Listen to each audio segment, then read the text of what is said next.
আসসালামু আলাইকুম সুপ্রিয় দর্শক, দেশ ও দেশের বাইরে যে যেখান থেকে আজকের এই প্রতিবেদনটি দেখছেন সবাইকে প্রিন্স এগ্রোর পক্ষ থেকে শুভেচ্ছা ও অভিনন্দন জানাচ্ছি। সুপ্রিয় দর্শক, আজকে আমরা অবস্থান করছি পাবনা জেলার ঐতিহ্যবাহী শরৎনগর হাটে। আর এই হাটে যে মহিষগুলো আমদানি হয়েছে এগুলোর জাতমান, বয়স কেমন এবং কী দামে বিক্রি হচ্ছে যাবতীয় তথ্যগুলো একটু তুলে ধরার চেষ্টা করব। তো সুপ্রিয় দর্শক, আমরা জানার চেষ্টা করব এখানে যে মহিষগুলো আমদানি হয়েছে কী দামে বিক্রি হচ্ছে। সুপ্রিয় দর্শক, আমরা সর্বপ্রথমেই বেশ সুন্দর এক জোড়া মহিষ দেখতে পাচ্ছি। তো এই বাচ্চা মহিষগুলোর দাম কেমন চাওয়া হচ্ছে এই বিষয়ে একটু জানবো, কথা বলবো এই মহিষের যে মালিক তার সঙ্গে। আসসালামু আলাইকুম ভাই। ভাইজান কি ব্যাপারী না গারস্থ? গারস্থ। এটা মহিষ জোড়া কি আপনার বাড়ির? আচ্ছা, এ কি সার মোষ না বকনা মোষ? বকনা মোষ। বা সুন্দর তো তলামলায়। বয়স কতদিন ভাই? 1.5 বছর। দাঁত হিসে কি? এখনো দাঁতে নাই না? আচ্ছা, তো এ জোড়াদের দাম চাচ্ছেন কিরকম? 3 লাখ। আচ্ছা, বেশ সুন্দর সাইজের। সুপ্রিয় দর্শক, আমরা চতুর্পাশে ঘুরিয়ে ফিরে দেখাই। তো দাম দর কি বলছে ভাই? কিরকম দাম বলছে? 2.5 লাখ 60 বলেছে, তা বেচা নেই। কীরকম দাম হলে বেচা বিক্রি নিয়ে আপনার? 70-80। আচ্ছা, সুপ্রিয় দর্শক, বেশ সুন্দর একেবারে খামারের উপযোগী এবং বকনা। এগুলো অল্প দিনে হিটে আসবে, হয়তো 2-2.5 মাসের মধ্যে হিটে আসবে। তো এই জাতের বাচ্চাগুলো যদি সংগ্রহ করতে চান তাহলে আপনারা শরৎনগর হাটে এসে সংগ্রহ করতে পারেন। আচ্ছা ভাই, যদি আপনার এই মজদুরা বেচা বিক্রি না হয় তাহলে আপনার ফোন নাম্বার আছে তো? তো অনলাইনে যদি কেউ দেখে ফোন দিয়ে বিক্রি করতে পারবেন তো? তো আপনি ফোন নাম্বারটা বলবেন। তারপর আসতে পারেন যাতে দর্শক বুঝতে পারে। 01746। আচ্ছা, 854832। আচ্ছা সুপ্রিয় দর্শক, আমরা এই খামারি ভাই, উনি একজন খামারি, তো ওনার ফোন নাম্বারটা দিয়ে রাখলাম। যদি হাটে বিক্রি না হয়ে থাকে তো অনলাইনে যদি কোনো দর্শক পছন্দ করে থাকেন তাহলে আপনারা সংগ্রহ করতে পারবেন। আমরা আবারও একটু সাবার টাবারগুলো দেখাই। ভাই একটু পাটা সরাই দেন তো।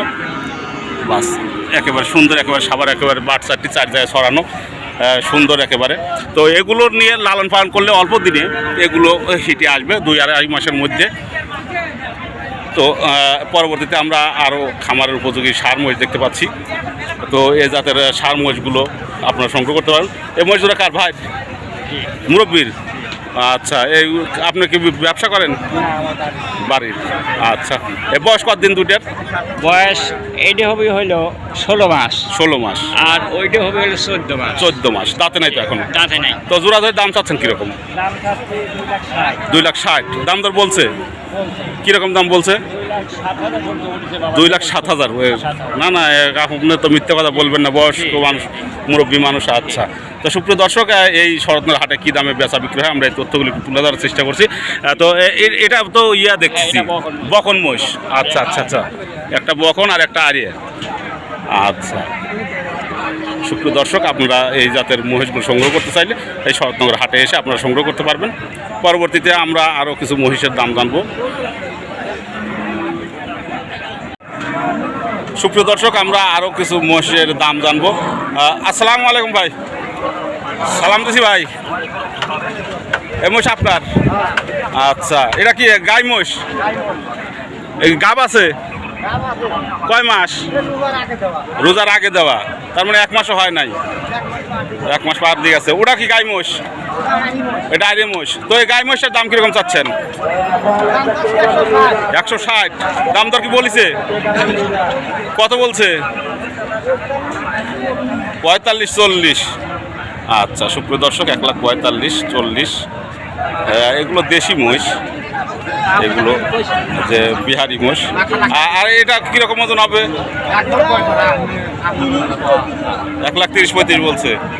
মাংসের ওজন কয় মণ হবে? কইতে পারবেন না।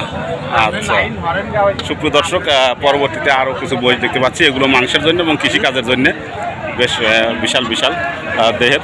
তো যদি বড় ধরনের অনুষ্ঠান করার জন্য বা কৃষিকাজের জন্য আপনারা সংগ্রহ করতে চান তাহলে এই শরৎনগর হাটে এসে আপনারা সংগ্রহ করতে পারবেন। এখানে প্রচুর পরিমাণে মহিষের আমদানি হয়ে থাকে। আমরা প্রতি সপ্তাহে এই শরৎনগর হাটের মহিষের আপডেট দিয়ে থাকি। তো এই পাশে আরও কিছু মহিষ দেখতে পাচ্ছি আমরা। সুপ্রিয় দর্শক, এই শরৎনগর হাটে প্রচুর পরিমাণে মহিষের আমদানি হয়ে থাকে। আমরা সবসময় এই শরৎনগর হাটের আপডেট দিয়ে থাকি। তো এই সপ্তাহে রোজার পরবর্তীতে আজকে আপনাদের সামনে আবারও আসলাম এই হাটের আপডেট নিয়ে। তো এই যে কৃষিকাজের জন্য বা মাংসের জন্য আপনারা সংগ্রহ করতে চাইলে সংগ্রহ করতে পারবেন। এই যে বিশাল বিশাল এগুলো সব কৃষিকাজের উপযোগী মহিষগুলো। তো সুপ্রিয় দর্শক, এই পাবনা জেলার ঐতিহ্যবাহী শরৎনগর হাট থেকে আজকের মতো এই পর্যন্তই ছিল। পরবর্তীতে দেখা হবে নতুন কোনো ভিডিও নিয়ে। সে পর্যন্ত সবাই ভালো থাকবেন, সুস্থ থাকবেন। প্রিন্স আগ্রোর পক্ষ থেকে আবার সবাইকে শুভেচ্ছা ও অভিনন্দন জানিয়ে আজকের মতো বিদায় নিচ্ছি। আল্লাহ হাফেজ।